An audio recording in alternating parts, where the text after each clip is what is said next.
l'absence d'une figure paternelle, tu penses que ça te fait te construire différemment? Ouais, enfin, moi je pense, en tout cas, je vois les choses comme ça, que je suis comme ça, entre guillemets, c'est parce que j'ai traîné dans un monde féminin. Après, j'en suis pas sûre, mais je pense que ça a contribué à ma féminisation. De quelle façon? Bah, les perruques. Bah, ma mère, en fait, elle m'amenait toujours à voir ses copines.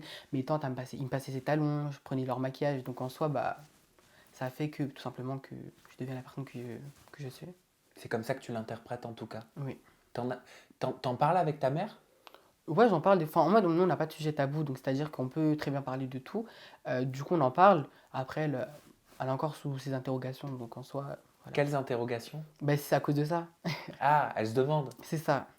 Et ta maman, de quelle façon est-ce qu'elle t'accompagne? Bah, m'a toujours suivi. En soi, enfin, j'ai pas eu besoin de faire un coming out ou dire que j'ai envie de me maquiller. Enfin, en fait, ça s'est fait naturellement. J'ai acheté une palette comme si j'achetais un stylo. Hmm. Donc, en soi, ça s'est fait naturellement. Elle t'a jamais demandé, posé des questions, essayé de comprendre, de peut-être intellectualiser Bah, me poser ses des questions actions? si, niveau de bah, si je suis transsexuel ou enfin ça dit transgenre maintenant, ou si bah, je voulais devenir une femme, etc. Et donc pour l'instant, je lui ai répondu que c'est pas dans mes intentions. Après, je suis pas devin pour savoir Hmm. qui je vais devenir demain, quoi. Tu te poses toi de temps en temps la question, tu te la poses cette question-là Très très de la souvent. transidentité? C'est ça, très souvent. Je me la pose, surtout en ce moment, je sais pas pourquoi, mais je me pose la question que si je fais tout ça, c'est peut-être pour aboutir à un but à la fin. Je sais pas. Hmm. J'ai pas mes réponses, j'ai pas. Quand tu y penses, tu songes à quoi?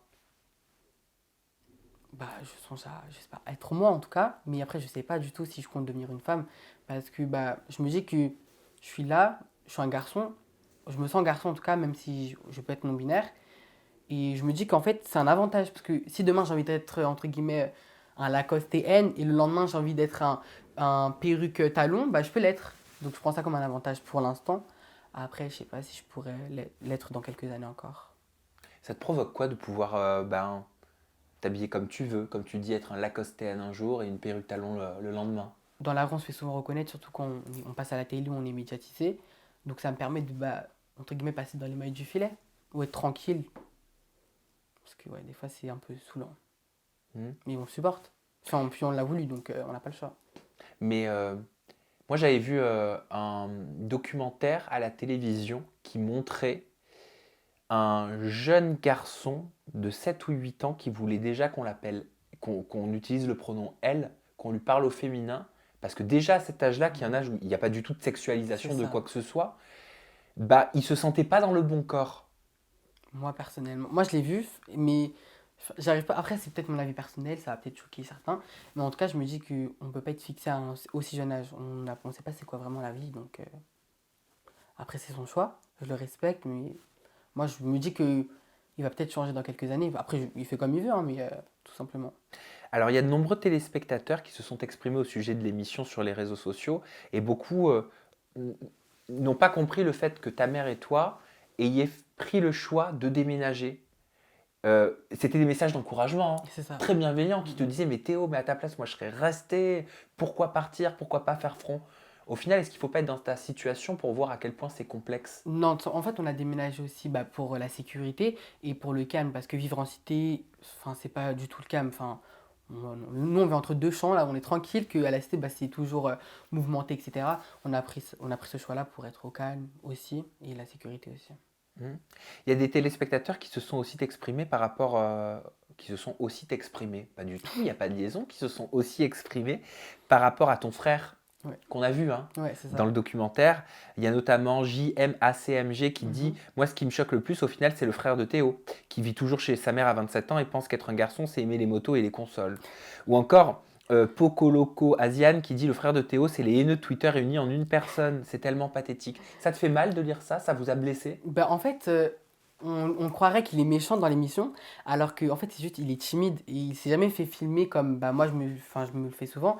Donc, c'est-à-dire que, en fait, il paraît hyper froid, timide et méchant, alors qu'au final, pas du tout. Enfin, il tolère, mais il accepte pas. C'est quoi la différence? Ben, tout simplement, tolérer, c'est t'as pas, enfin, c'est pas que t'as pas le choix, c'est que tu t'en fous un peu et que accepter, c'est totalement. Donc, tu es pour aussi, je pense. Qu'est-ce qui le gêne chez toi? Mon style, je pense. Vous en parlez? Ouais.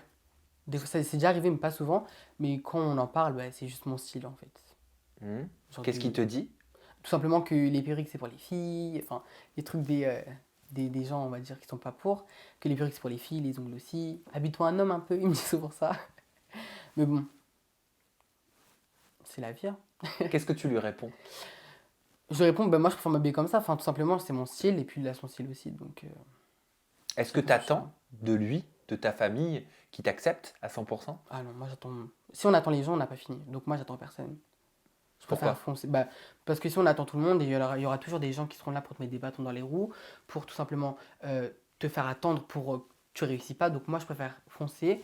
Et puis je me dis, si ça marche, tant mieux, si ça casse, tant pis. Mais au moins, j'aurais essayé. Mais ça veut dire que tu es déjà passé par le psychisme pardon, inverse. C'est ça. Tu as déjà attendu les gens, tu as déjà Ah attendu oui, des réactions, tu as déjà attendu qu'on te valide. c'est ça. Mais en fait, j'étais toujours. En fait, il y a quelques années, j'étais toujours en quête de montrer aux gens, etc. Et puis, bah, c'était ce moment-là, j'attendais que les gens ils me voient. Et puis, quand j'ai décidé d'être entre guillemets dans l'ombre, et bah, tout simplement, c'est là qu'ils m'ont vu. Du coup, je me dis, c'est pour ça que j'attends plus les gens. Je fonce. Tu dis dans le reportage, moi pour m'atteindre, il en faut beaucoup. C'est Mm. pas des verres, des œufs et des tomates qui vont m'atteindre. C'est ça. Qu'est-ce qui t'atteint aujourd'hui, au moment où on parle? T'as l'air, enfin, tu dis les agressions, malheureusement ça m'arrive Mhm. souvent, les insultes ça m'arrive très souvent. On dirait que tu le normalises, mais je pense que c'est Ouais, malgré toi, c'est ça. parce que c'est ton quotidien quelque part et ça ne devrait pas l'être. Mhm. Mais qu'est-ce qui t'atteint aujourd'hui? Je pense que si on toucherait ma mère, ça m'atteindrait. Parce qu'il y a quelques temps, on a essayé de nuire à mon image, et ça a réussi entre guillemets, mais ça s'est vite calmé. Donc, ouais, je pense que si on touche à ma mère, ou que ma mère lui arrive un truc, bah, je pense que ça serait ça.